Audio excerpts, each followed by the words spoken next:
So, ito na yung aking recipe. Nalo ko na yung sauce sa gulay. Ayan. Yung aking shrimp na may sauce. Ayan na yung kinalabasan.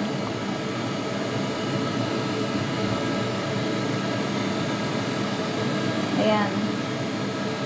So, yan ang aking broccoli. Naluto na din. Half cook lang siya. Ayan. Hindi masyadong malapot ang aking sauce. So, sakto lang.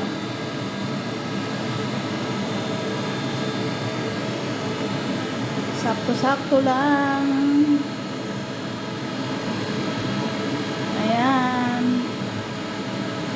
So, hindi na makita yung shrimp. Tabunan na ng gulay. Ayan lang. Ayan na. Totoo na.